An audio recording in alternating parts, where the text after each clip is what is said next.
بینەرانی بەڕێزی ڕۆژهەڵات تێوێ ئەم کاتەتان باش من فەرشادی مستۆفی لە تەک هاوڕێیان فەخریە مسری و هاوڕێ نەسرین ڕەحیمی هەزمان کرد ببوونەی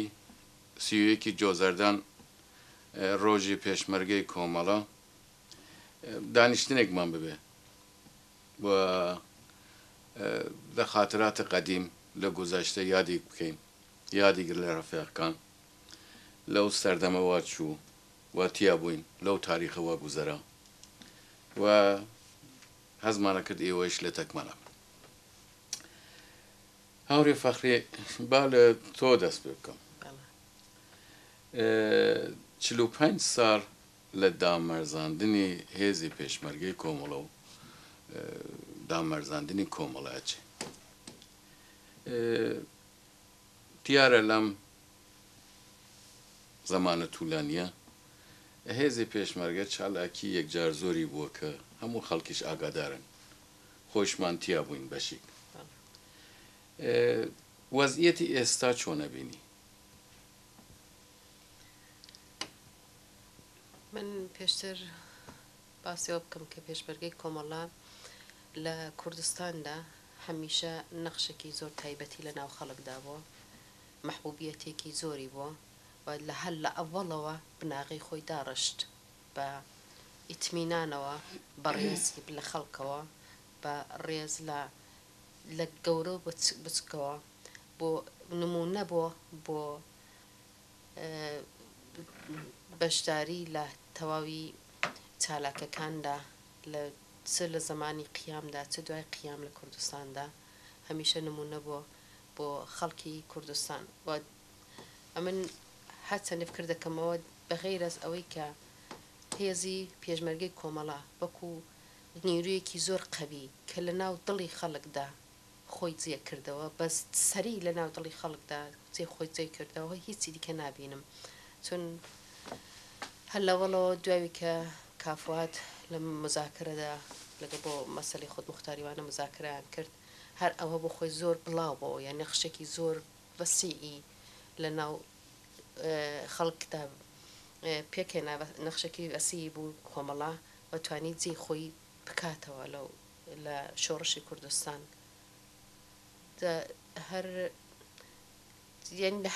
لە هەر جێگایەک تۆ بڵێ لە کوچە کۆڵانی کوردستان نەخشی کۆمەڵە هەمیشە خۆی نیشان داوە و نیشانیدا کە هەمیشە پارێزگەری خەڵکی فەقیر و هەژارە لە هەر شەرایەتێدا هەمیشە خەڵک بە ئیتمینانەوە توانیوانە ڕووی تێکەن لە کۆمەڵە لە حەج گیر و گرفتێکیان بۆ بە ئیتمیناونەوە هاتو ڕویان لە کۆمەڵە کردو کە بتوانن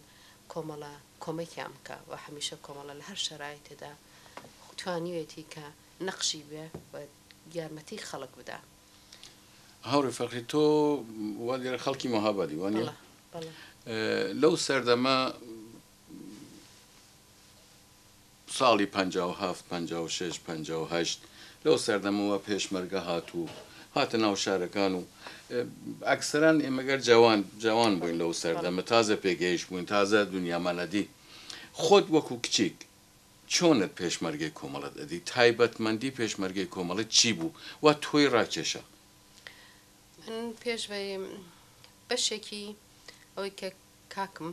پێشمەرگەی کۆمەڵە بوو لەو تەریقەوە توانیم لەگەڵ کۆمەڵە زیاتر نزیکمەوە ڕفیقەکان زیاتر بناسم ئەوە بەشێک بوو کە میتوانیم کۆمەڵە جوانتر بناسم بەشێکی کەش هەر خصوصیات و ڕفتاری کۆمەڵە ئەوەندە مەعەدە بوو ئەوەندە سەنگین بوو ئەوەندە بە ئیتمینانەوە بەرخوردیان دەکرد ئیسانی ڕادەکێشا بە خۆیدا یعنی لە هەر شەرایەتێدا تۆ ئاسان هەر خەڵک هەر باسی پێشمەرگەی کۆمەڵیان دەکرد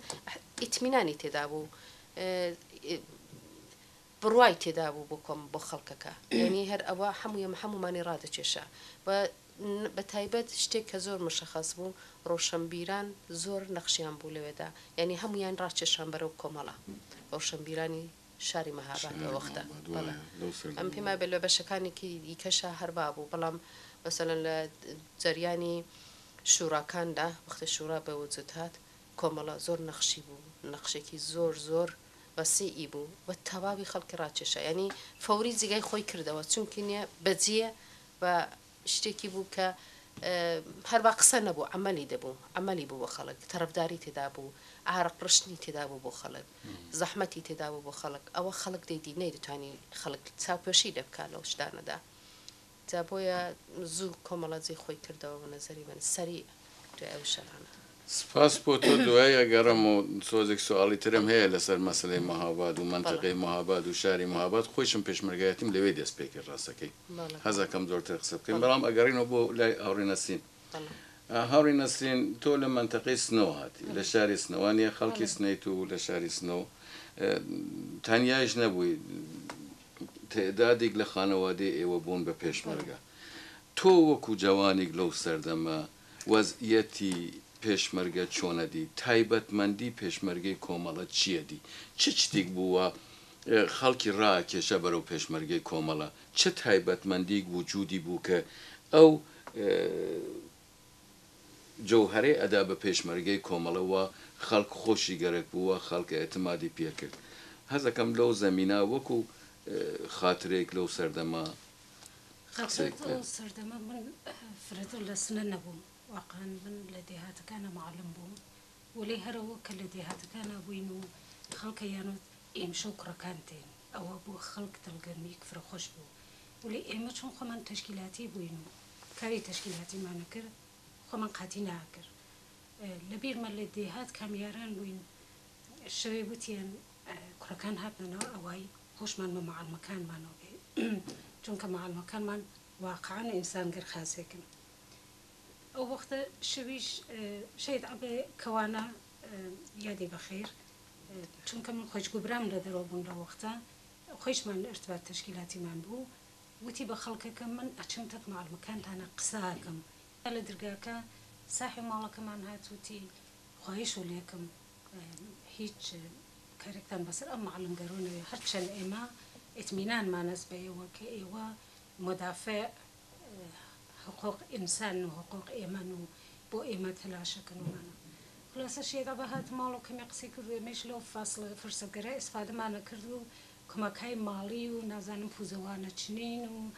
لەخرە چکردی واجەمانە کرد لەو فرسەتگەرە ئیسفادەمانە کردماندا بە پێشمەرگە کە بیوەتە ناو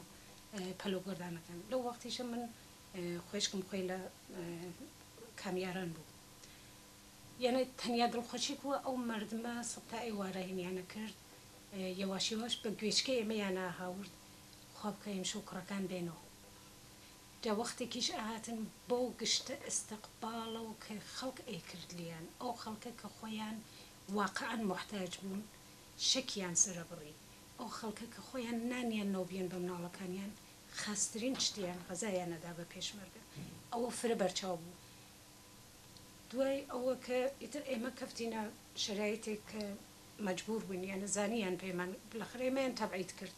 نەماین لێنەوەمانە ئەم شتە هەر لە ناو خەڵکا بوو یعنی ئەم متمانە لە دڵ خەڵکا بوو کە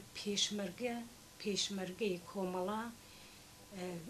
مدافعی حقوقی زەحمەت کێشانە ئەمە فرە بەرچاو بوو لە ناو خەڵکە ئێمەش غێر مستەقیم ئەمەمانە ئەوت بە خەڵک کە واسە ولی چونکە ئێمە معلم بووین نەمانەتوانی یعنی لە ترسەوە کە نەمانکردن لە عین حاڵیشە ئێمە بتوانین کۆمەک ئەو خەڵکە بکەین هەر بۆ بوونەوە ئەو سنەتە کە لە ناو کۆمەڵا بوو کە ئێمەشی کۆمەک خەڵک زەحمەت کێشکەین ئێمەش وەک تەشکیلات مەخفی کۆمەڵە ئەو سنەتمانە ئابردە بەرەوە لە دێهاتەوە خەڵکمان ئەبەر بۆ شار ئەمان بەر بۆ دوکسر بە ژن و بە مناڵ و بە پیر و بە جوانەوە ئەیانمان بەر بۆ شار تەک دوکسرەکانە قسەمان نەکرد پوڵیان لیان ناسن ئەو سنەتە لەناو ئێمەیشە بوو ئەو خەڵکەکە ئێمەیان خۆشگەرە بوو ئەیانوت ئێمە وازین ئێوە کۆمەڵن وڵێ خۆتان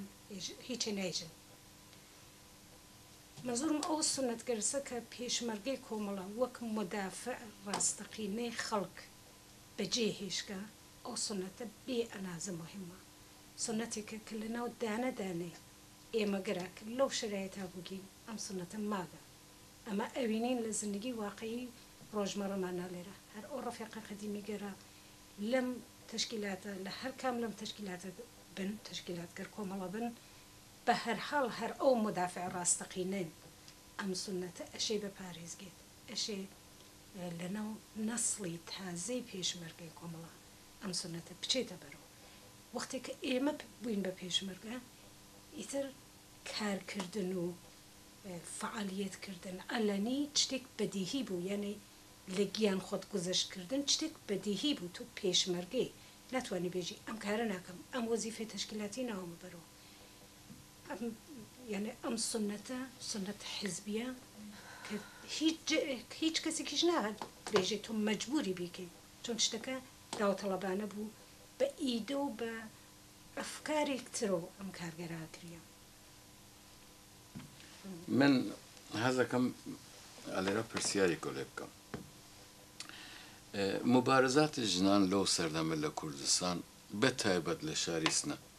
تايبت من دي هاي خويبو جنان بالشكل وسيء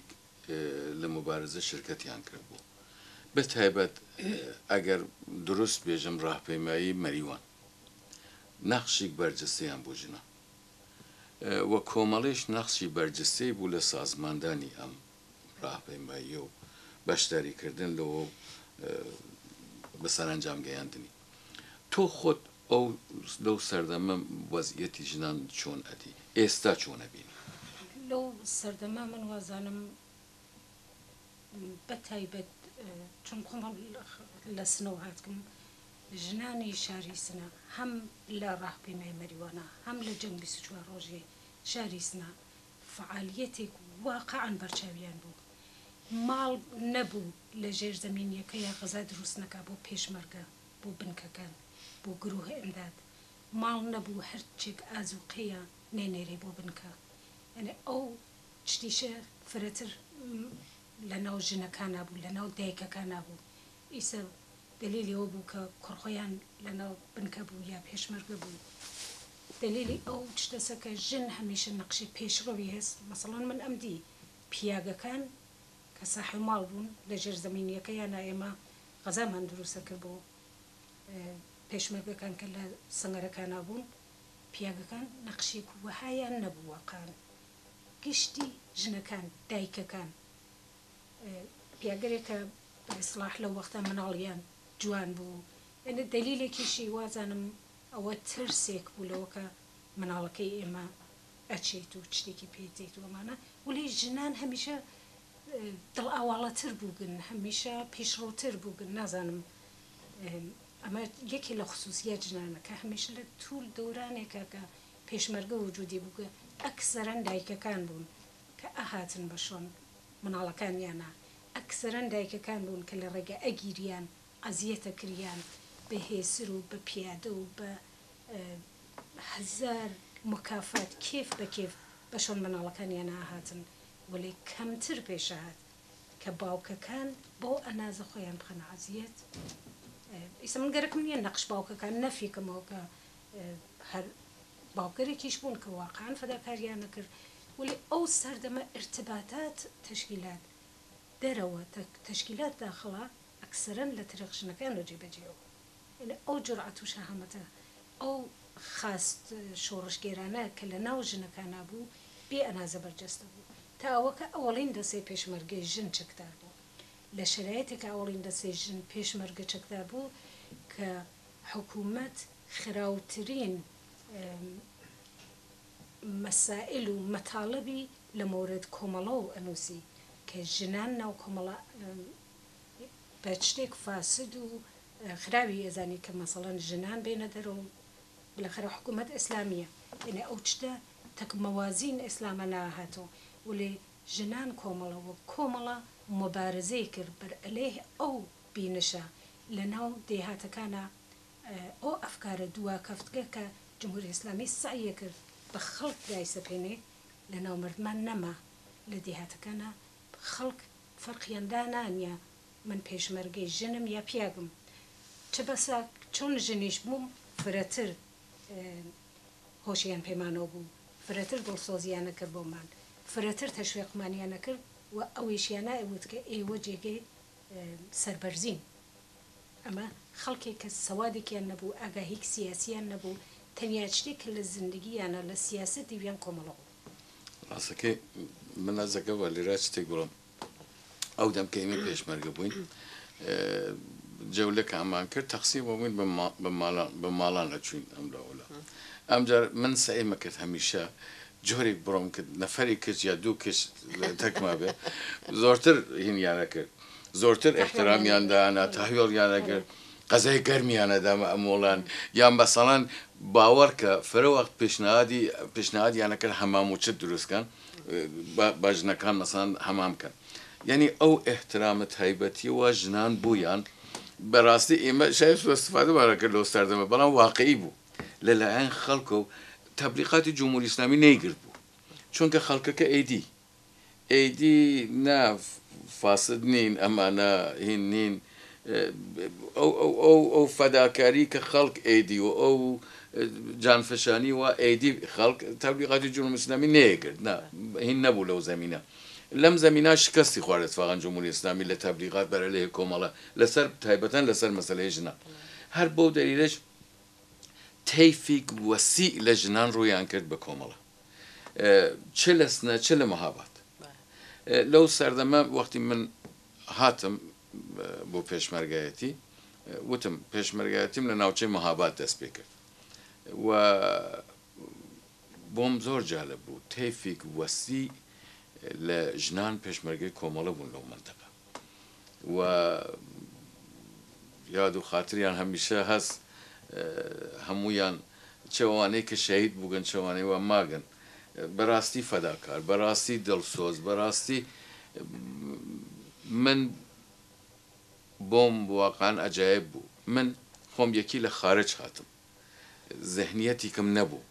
لەم شکلم مبارز و لەم وەزعیەتە وەختێک هاتم بە ئەندازێک باوەڕ کە بە ئەندازێک مۆدرن بوو لەو سەردەمە ئەم ڕەوابەتە کۆمەڵە کە فەرقی گوام لە تەک خارج وە هاتووم نەمەدی مۆدرنەکەی لە ئێعتماد بە نەفسی گوا ژنان بوویە خۆیان بە زەئیفە و خۆیان بە ئەوەی کە ناتوانن یا مەسەڵەن زەئیفن یا مەسەڵەن خۆیان وەکو ژەن تواشاکە نەبوو بێ ئەندازم مستەقل وەختی دەستیانەدا وەختی لەگەڵت هەڵسا و دانیشتنیانە کرد ڕەفیقی کە دەدی لە مقابل خۆت ها و ئەمە بێ ئەندازە جالب بوو ئەمە نەتەنیا پێشمەرگەی خۆمانی باعثە کرد کە احترام دانێ خەڵکیشی وادارە کرد کە احترامیان بۆ دانێ ئەمە یەکی لە بەرجەستەترین سفاتێک بووە ژنان بوویان و واقعاً کۆمەڵە مؤرفی ئەم پێناسەی کۆمەڵە بوو مبارزەی ژن و بە تایبەت نەسرین ئشارەی پێکرد لە دامەرزاندنی ئەوەڵین دەستەی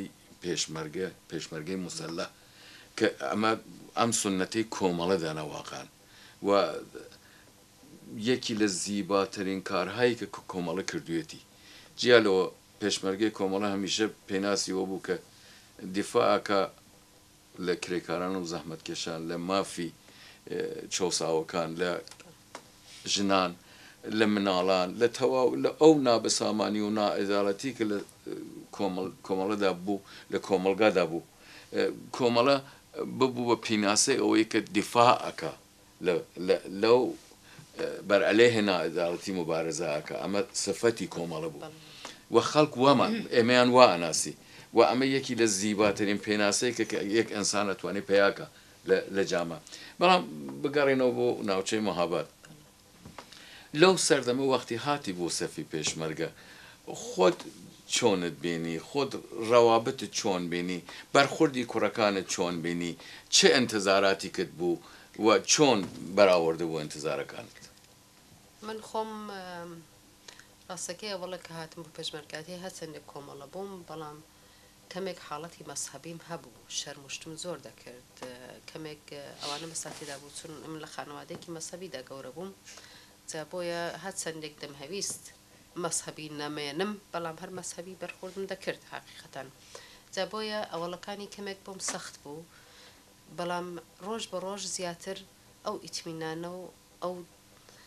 خاتر جەمیە لە ڕابطە لەگەڵ ڕفیقەکاندا زیاتر بۆ وجودات ئەو پەیوەندەوە پێوەجودات کە تا هەتایە ئەو پەیوەندە ناتوانێت بچڕێ لە بینی یعنی من ئێستا ڕفیق دەبینم بۆم فەرق ناکە ڕفیق ژنە یا پیاوە ڕفیقێکە ئینسانێکە کە بۆ من عزیزە بۆ من ئەسڵەن دیارین یعنی بۆ من فەرقی نییە ئەو ڕابەتە بۆ من ژنە یا پیاوە بۆ من ئیدی نەخشینە پێمانی بۆ ڕفیقەکانی ئێمەش ئەوە هەر دیار بێ هیچ بەڵام هەرەوەی کە باست کرد لە مش دەمەوێت شتێک باس بکەم لە مۆردی پێشمەرگەی کۆمەڵا وەختێک چەکدار بوون من لە بیرمە ڕفیقەکان ئەکسان هێناوە ئەکسمان بخش کردەوەی دیەوە ئەڤڵین ژنی چەکدار لە تەواوی کوردستان لە تەواوی چارپارچەی کوردستان کۆمەڵە بوو کەم چەکداری بوو ئەوانی دیکە تەک چەکدار بوون بەڵام وەکو پێشمەرگە چەکدار نەبوون مەسەلەن خوشکە لەیلا بوو چەکدار بوو مەسەلەن فڵان کەس بەعزە کەسانی هەبوون چەکدار بەڵام ناویان بوو بەڵام وەکو پێشمەرگە وەکو سازمان یەفتە بەڵا ئاوا نەبوون جا بۆیە لە بیرمە وەختێک جەماعەتە هاتن لە ئەوروپا ئەکسیان هێنا ئەکسی جەماعەتی خۆمانیان پەیدا کرد کە پێکۆکۆ تەبلیغی پێدەکەرەوە پێشمەرگە ئەمە پێشمەرگەی ژنانمان هەیە یعنی ئەکسی خۆمان بوو ئەکسی جەماعەتی خۆمان بوو ئەوان تەبلیغیان پێوە دەکرد کە ئەمە دەتوانین پێشمەرگەی ژنمان بێ ئەوە زۆر بەرچاو بوو یعنی هەموو کەس دەیهەویست ئەوە بکاتە ئی خۆی بەڵام شتێک کە مشەخەسە لە ناو کۆمەڵەدا زۆر بەرچاوە هەرەوە بوو نەخشێک کە مدافعی ژنان بوو بۆیە هەرەوەی کە ئێوە باستان کە دەستە ژنان دەهاتن چون ژنەکان خۆیان دەدیتەوە لە ناو کۆمەڵەدا نەخشی خۆیان پەیدا دەکردان توانی دانزانی کە تەنیا جگایە کە دەتوانن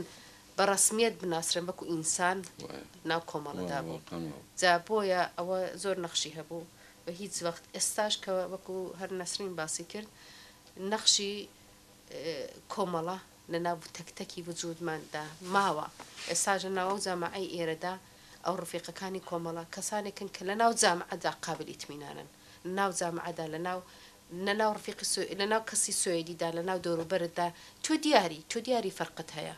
دیاری خصوصیاتت فەرقی هەیە دیارە ئینسانی بەرخوردەکەی هەموو شتێکت دیارە یعنی ناتوانیت بەشێک لە تۆیە بەشە لە زندگی تۆیە بەشە لە بەرخوردی تۆیە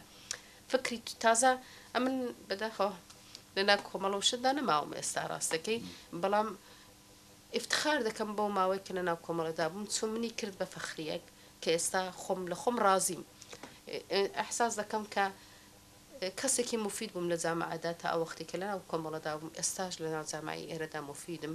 یعنی ئەو نەخشە خۆم دەبینمەوە و بۆ نەسرینیش دەبینم بۆ ڕفیقەکانی کەش دەبینمەوە یعنی ئەوە شتێکی کەم نییە جامعەیەک لە جامعەیەکدا گەورە بووین دیدێک هەروەی کە تۆ دەڵێ ئەو مۆدرنیزەی کە ببوو بەڕاستی وابوو بەڕاستی ئێستاش هەر نەخشمان هەیە جا شاید کەمبود هایەک ببینینەوە یعنی شاید فلان کەس ئیشتباکی کردبێت یعنی ئەوانش پێدا دەبێت ئەوەش دەبێت بەڵام تۆ بەس کولیەتی چاوی لە دەکەی بە تەواوەتی چاوی لە دەکەی دەبینی کۆمەڵە چە نەخشێکی هەبووە بە تایبەت لەسەر مەسەلەی ژناندا زۆر نەخشی هەبووە سپاس تۆ لەم زەمینە لەم ڕابطە گەرەکم بوو شتێ بێژمە ئەگەر لە بیرتان بێ وەختی جمهوری ئیسلامی هات شارەکان کورسانی کرد تعدادێک فرەی لە ژنان کە تشکیلاتی بوون لەم بینە ڕێگەیان لێ بەسیە کوڕەکان چوونە دەرەوە ژنە تشکیلاتیکان ماون جا تەنیا ڕێگە هەلیانەوە بوو کە ئەوانیش بچن بە مناتق ئازاد وەختی چوون بە مناتق ئازاد دوای مدەتێک و بلەخرا شاریان یعنی من وازانم بەشێ فرەتری ڕۆشنبیری و تێکۆشانی ژنانیش بوو بە بایەسەوە کە فشارێ بێت کە بێ بە وەسیلەی بۆ ئەوە کە ئەوانی چەکدار بن یعنی ئەگەر ژنەکان خۆیان ڕۆشن نەوەین خۆیان گەرەکیان نەوەی کۆمەڵە نەیەتانی مەجبوریان کابن بە پێشمەرگە لە شەرایەتێک گیریان کرد و نایەنتانی بێن و ناو جامعە لێنە فەعالیەتکەن لێنیشە لە دێهاتە خۆ ناتوانن لە مناتق ئازادا هەروە دانیشن بێدەفاع وازانم بەشێ گەورەی لەوە کە ژنان ئەو نەڕۆشتیان کرد لە ناو کۆمەڵە ڕۆشنبیری خۆیان بوو ئێمە گەر کە لە ناو گۆدانەکان نابووین لەبیرمە ئێمە ئەچین بۆ جەولەگەر سیاسی من لە ناوچەی دیواندەرە بووم مدەتێک لەو جەولەگەرا بوو کە کەنیشکەکان ئاهاتن دێهات دیواندەرە ئاهاتن بە ئێمە ملحەقە بوون ئێمەیان ئەدی قسەیانە کردەکمانە مشکلات خۆیانیان باسە کرد کە بە زۆرەیان دەن بەش و نازانم محدودیت های زندگی خۆیان وانە حەزەکەین بین ئێمەش بین بە پێشمەرگە ئێمەش دفاعکەین لە ئەوە کە ژن مەجبور نەوێت ئەسیر محصولات جامعة نبيت بالاخره ام جنگل دانه بدانه هاتن وخوشحاليشم كتعدادي فرفريان مانو وهر ايسي شهر رفيق كر خاصه كن بويمو ارتباطيش ما نسبيك جا قسكم وصل اجر جناني بيشروي جامعة ام ريقيانه انتخاب نكرداي هيج وقت خلقي ديهات خلقي زحمة كيشيش ناهد يعني جناني زحمة كيش ناهد نبشتن برجمة وزانم نقش جنان روشن بير بيحد قورس ليرة ئەوڕێ نەسرین وەختی من خۆم یەکی وا بیرەکەمە وەختی قسە لە کۆمەڵاکەین ئێمە قسە لە ژنان و پیاوانی ڕۆشن بیرەکەین کە پێکەوە کۆمەڵیان دروست کرد پێکەوە ئەو فەرهەنگیانە دروست کرد پێکەوە ئەو وەزیەتیانە دروست کردووە نامۆفەقیش نەبووین واقع چ لە زمینەی مبارزەی ژنان چ لە دفاع لە وەزیەتی ژنان چ لە هەموو ئەو زمینەگەرە نامۆفەق نەبووین توانیمان نەخشی بەرجەستەمان بێ لەو سەردەمە و ئەمە بەرچاوە کەس ناتوانێت ئەمە هین کات بەڵام وەختی ئەگەڕینەوە بۆ دواوە من ڕاستەکەی هەزەکەم لێرە ئەگەر ئەمان بینن ئەگەر چاوەکەن بەم بەرنامە یا وەختێک دییان چاوی ئەو ڕەفیقانە ماچکەم و سەردەمێک لە تەک ئێمە بوون و نەیانتوانی بە هەر دەلیلێک بە هەر دەلیلێک نەیانتوانی چوون مشکلاتی شخصی خۆیان زندگی خۆیان بە هەر سوورەتێک وەلی ئەنسانمانەوە با شەرافەت زندگییان کرد چاویان ماچکەم سەڵامیان کەم یادیان کەم و هەمیشەش باوەڕ کە فرێکیان لە زەهنما ئەمێنن چ لە ناوچەی ماهاباد من نییە لە هەردوو لا بووم هەم لە منتەقەی موکریان بووم هەم لە جنوب منتەقەی خەڵکی زۆر ئاشنا و ڕەفیق و پێشمەرگەوانم دی و تایبەتەن لەو خەڵکە فەداکارە من بارها سرم سۆڕەما ئاخە چۆنە بێ مەخسووسەن دێهاتێک بوو کە لەسەر ڕێگە بوو دەستە پێشمەرگەی کۆمەڵی یا دموکرات ئاهاتن و ئاچوو و ئەمانە برسی بوون هیلاک بوون چایونانیان نەوێست و ئەم خەڵکە باوەڕکە بازی دێک بوو 10 ماڵ بوو 15 ماڵ بوو بەڵام یەک دەفە نەبوو بە ڕوویک ناخۆش بەرخورد و پێ بکەن یەک دەفە نەبوو دەرگات لێ نەکەنەوە ئەگەر نان و وشکەی بوو ئەگەر نان و ماسی بوو هەر چیکی بوو عینیا بەردەمت ڕۆژێک لەبیرم ناچێت چوین بۆ دەیک من و ڕەفیقی خەڵکی سنا چوین بۆ ماڵێک ئەو ماڵە پیرەژنێک تەنیا فەقیر لێنە زندگیە کرد خۆی کەس و کوڕێکی بوو لە شار کارگەریە کرد کەسی کاری تریشی نەبوو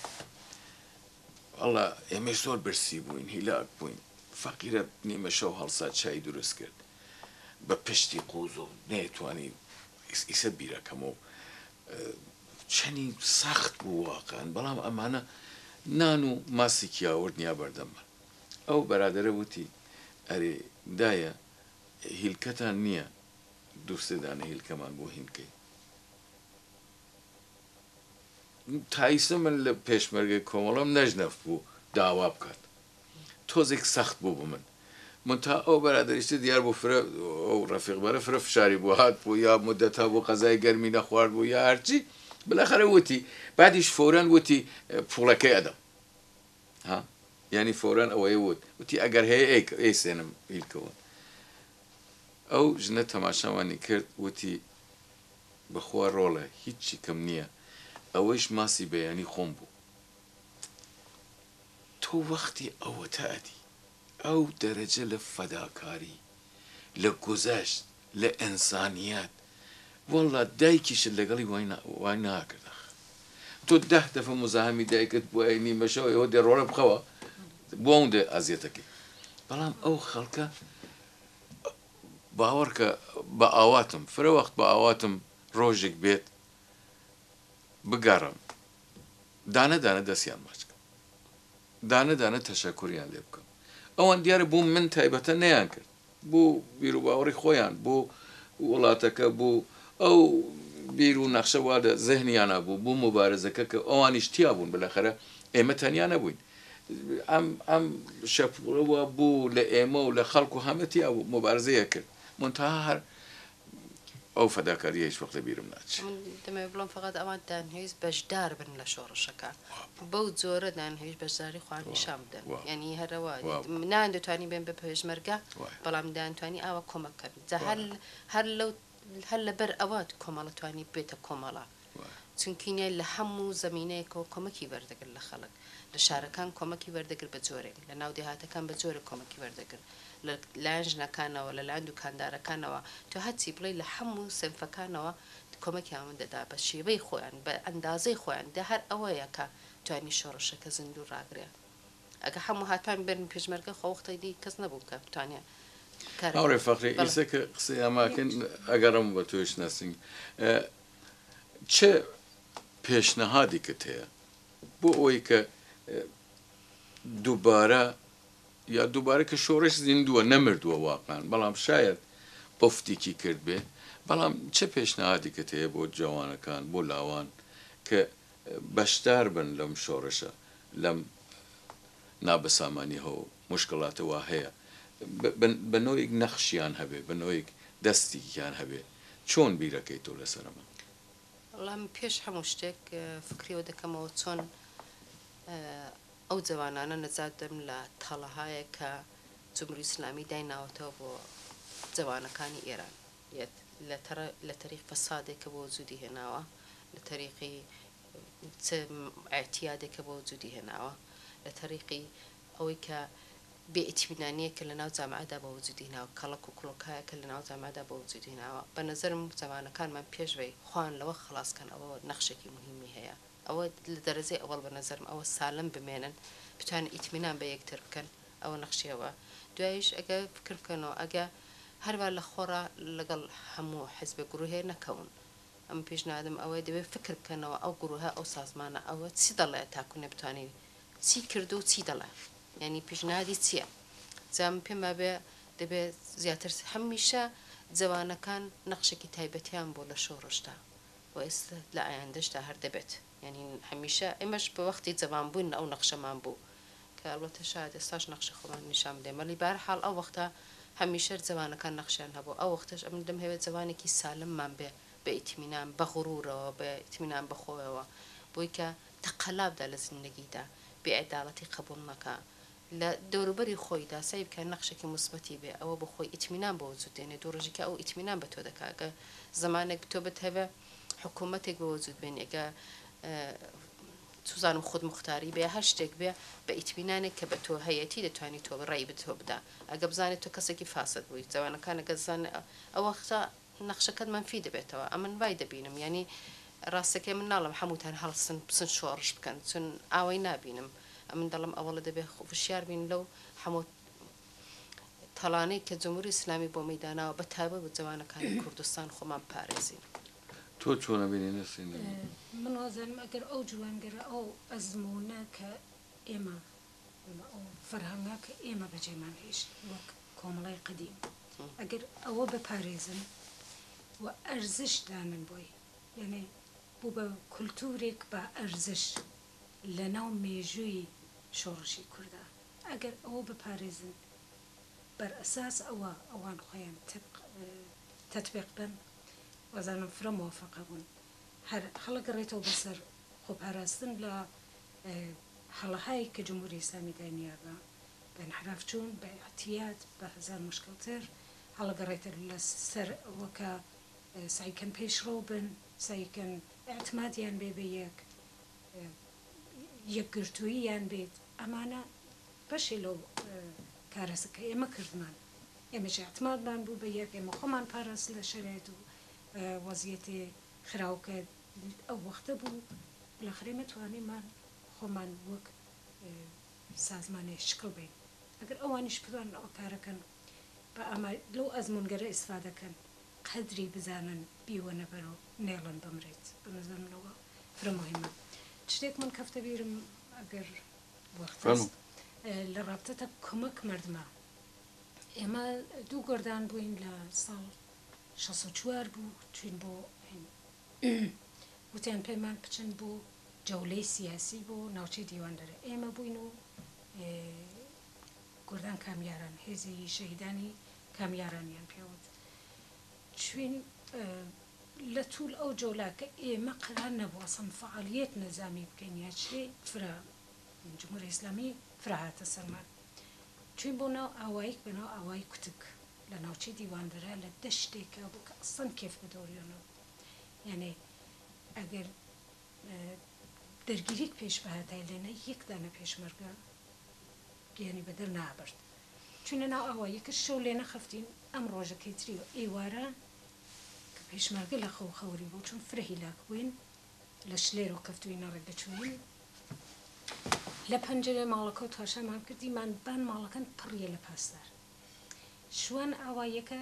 ئەهاتەوە بۆ ناو ئاوایی بە دەنگ بەرزوتی پێشمەرگەی کۆمەڵە دۆرتانیان گرت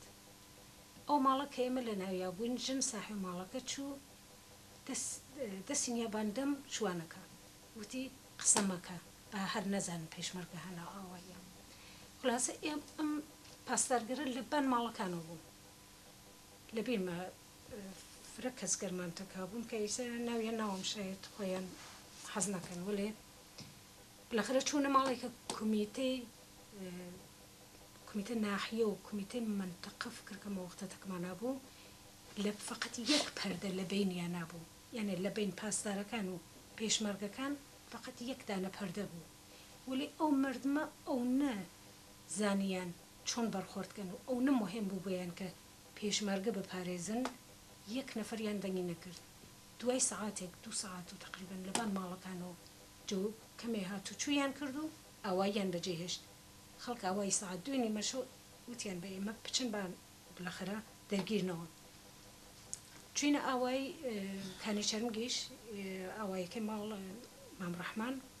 لێنیشە بازم دەرگیر بووین یعنی ئەگەر خەڵک نەوایین خەڵک هاتن بە بەرەو پێویمانەوە ئێمە دەسەی زەدکەمین چوو زەدکەمین دەرگیر بوو خەڵک هاتن وتیان ئێوەی ترمێنەوە ئاوای پاسدار هەست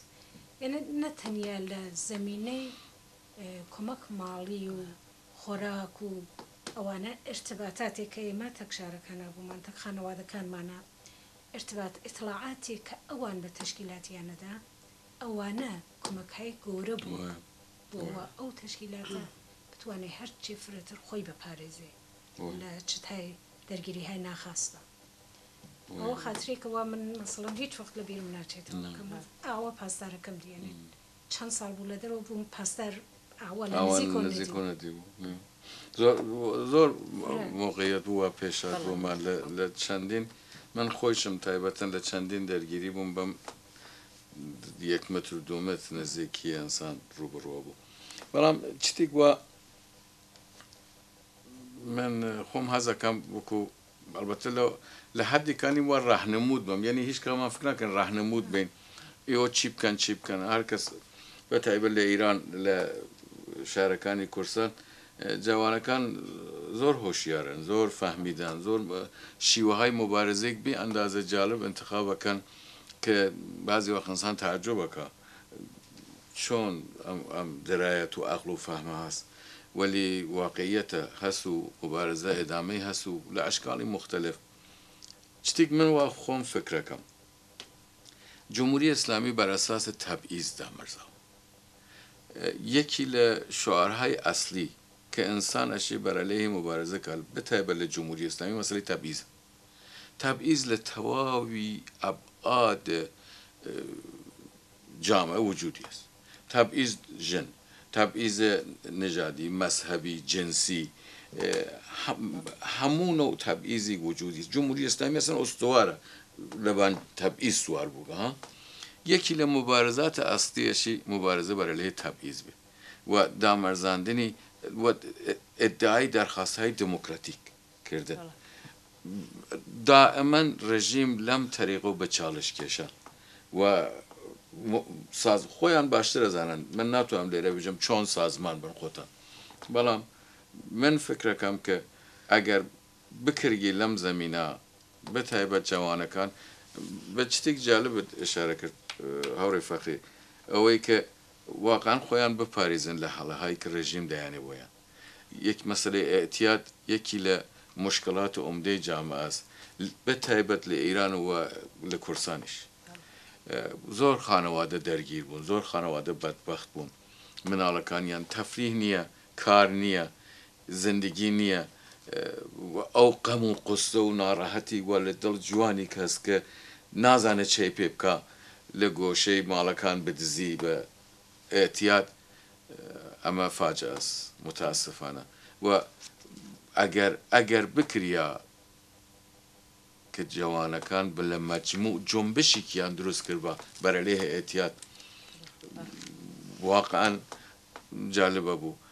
کردیانە واقعاً لە ئەبادی وەسی مبارزەیان کردگە، بەڵام جۆمبشێک دروستکەن بەرەلێ ئێتیاد لەناو خۆیانە. و واقعاً یەک چت من لێرە هەزەکەم باسکەم ئەو شەوەست کە من پەربەدڵ اعتقادم هەیە بەوە کە جمهوری ئیسلامی نامێنێ، هیچ ڕژیمە دیکتاتۆریک نامێنێ، بەتایبەت ڕژیمهای ئیدئۆلۆژیک و جەریاناتی ئیدئۆلۆژیک. جەریاناتی ئیدئۆلۆژیک لە سەردەمێک وا دروستە بن، محکەم و قایم ئەمەڵەکەن، هەموو چ لە حکوومەت بن چ لە تەشکیلاتە بن، هەموو وانە دلیلەوە کە لەسەر خاستهایك تێن کە مەقبولە لە سەردەمێک، بەڵام لە پرۆسەی خۆیان جامعە تاقیرەکات و وان تاقیر ناکەن. جمهوری ئیسلامیش دووچاری ئەم مشکلە بوو. دائەمان تۆ ئەوینی کە ڕیزێشەکە ئەگەر سەردەمێک جمهوری ئیسلامی ئەیتوانی لەباری ئیدئۆلۆژیکی جوابی خەڵک بداتەوە، ئێستا فقط متوەسل بە زۆرە، متوەسل بە کوشتارە. لە جەریانی 1970 دیمانیتر چه کوشتارێکی کرد لەو مردمە کە هەتا بۆ ڕایی خۆیان هاتبوون، شتێک وە لە دەرونی جمهوری ئیسلامیا بوو، بەڵام ئەم تحمل ناکا ئیتر ئەو مەقبوڵیەتیشە نەماگە کە مردم لەباری ئیدئۆلۆژیکی ڕازی کات، تۆزیح و ئەغنا بکات، ئەوە نەماگە. دەرنەتیجە هەر ڕێزشەوە هەر ڕێزشەوە مطمئنەن نامێنێ ئەڕۆخێ، هیچ شەکم لەوە نییە. هەر بەو دەلیلش لەسەر مبارزەی خۆمسۆرم و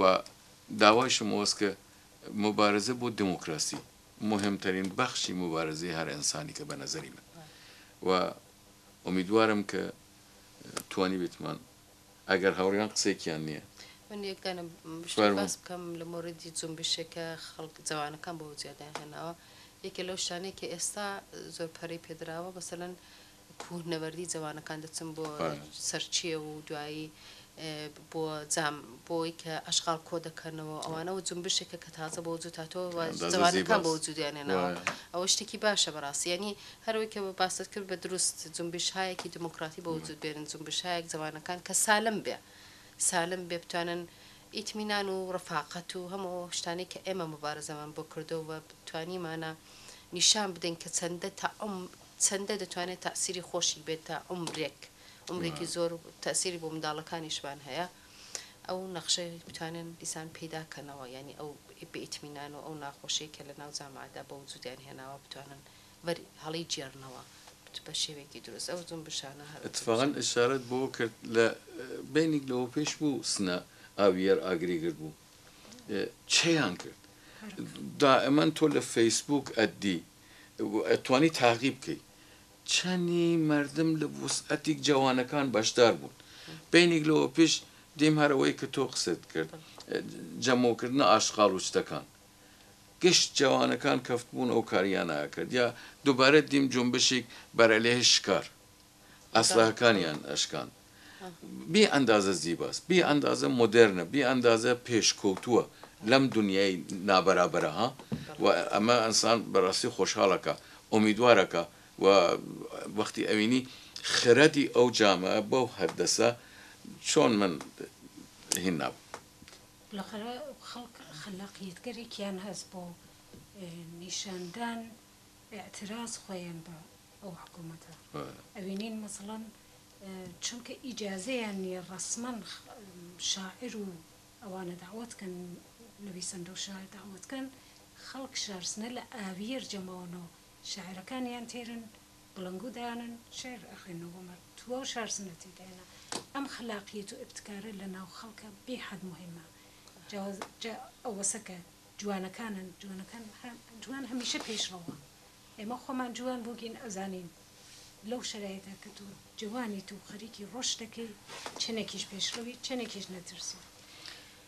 جێگەی تووە ئەو ڕەفێقگەرە کە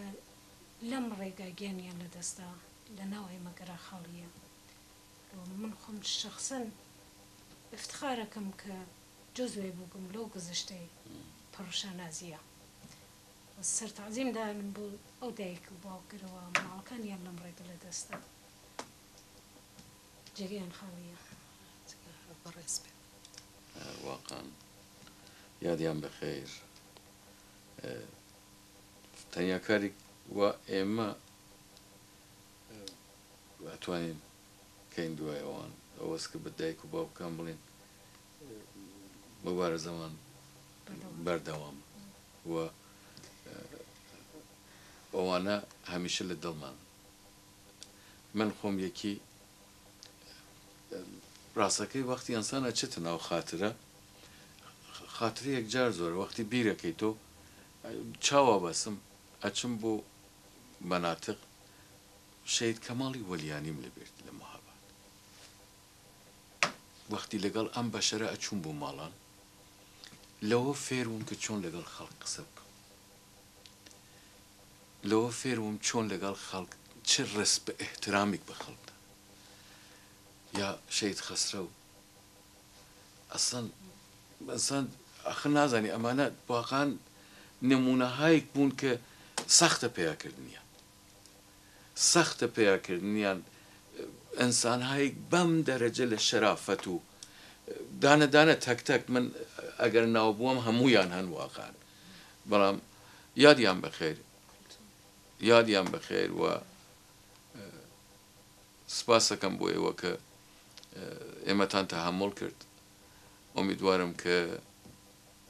بتوانین لە بەرنامەهای ئایەندە پێشتر لەو پیرەوەریەکان و لەم قسە و باسانەمان ببێت سپاس بۆ ئێوە